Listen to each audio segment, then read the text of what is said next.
Ya, debat Capres peserta Pilpres 2024 berlangsung malam tadi. Anies Baswedan, Prabowo Subianto, dan Ganjar Pranowo saling beradu argumen. Dalam debat semalam, Capres nomor urut 3 Ganjar Pranowo tampil dengan berbagai data pertahanan Indonesia. Debat sengit dalam debat Capres yang terjadi di antara ketiga Capres ini terjadi saat berargumen mengenai data capaian dalam Kementerian Pertahanan. Dalam hal ini Ganjar menilai Prabowo tidak menjawab pertanyaan yang diberikannya. Sementara menurut Deputi 50 Andi Wijayanto, Ganjar mampu menjelaskan kematangan perencanaan dan komitmen dalam eksekusi kebijakan pertahanan.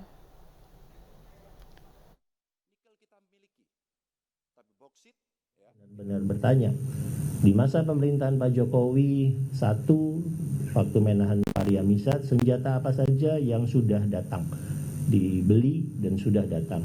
Di masa Pak Prabowo, senjata apa saja yang sudah dibeli dan sudah datang. Ya, lalu kami menemukan datanya, menyampaikan ke Mas Ganjar bahwa dari 100% senjata yang datang di masa Pak Jokowi, 87% dibelinya di masa Pariamisat.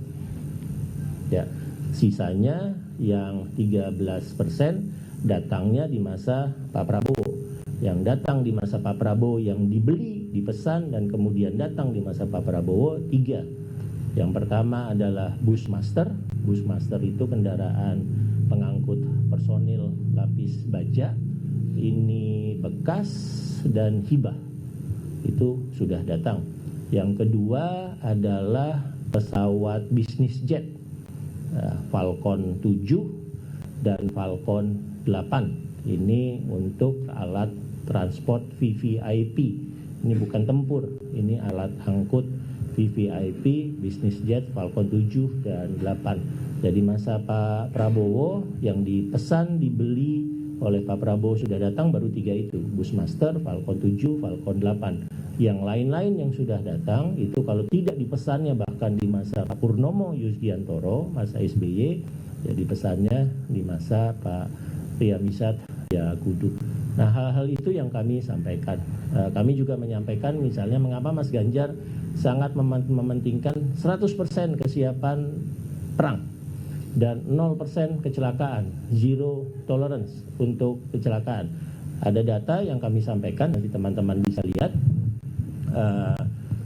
tidak sempat muncul di debat, menunjukkan bahwa tren kecelakaan alutsista kita masih terus terjadi. Ya, kami punya data kecelakaan alutsista dari tahun 19. Mata Mas Ganjar itu tidak hanya sekedar kita tidak memihak kalau ada yang sedang bertarung atau kita ketika ada sebuah persoalan yang menimbulkan pertengkaran di antara bangsa-bangsa, tapi justru kita memiliki rujukan ketika harus menilai posisi seperti apa yang diambil. Dan rujukan itu adalah kepentingan nasional kita sendiri. Jadi otonomi strategis itu adalah kemampuan untuk membuat sebuah keputusan mana yang baik buat kita, harus memperhitungkan tekanan-tekanan yang diberikan oleh banyak pihak untuk memilih yang mana opsi yang terbaik buat kita. Tapi kitalah yang memutuskan dan menilai ini adalah opsi yang terbaik yang harus diambil oleh Indonesia. Itu pada level strategi rayanya ya, redefinisi prinsip bebas aktif. Nah, di bawah itu Mas Ganjar dengan jelas mengatakan bahwa kita perlu betul-betul mengkristalisasi peran apa yang ingin dijalankan di dalam merespon berbagai perkembangan dunia. Ini ada kaitannya juga dengan pertahanan. Ada satu yang mungkin karena waktu ya juga semalam itu yang pendek 2 atau 3 kali disampaikan oleh Mas Ganjar.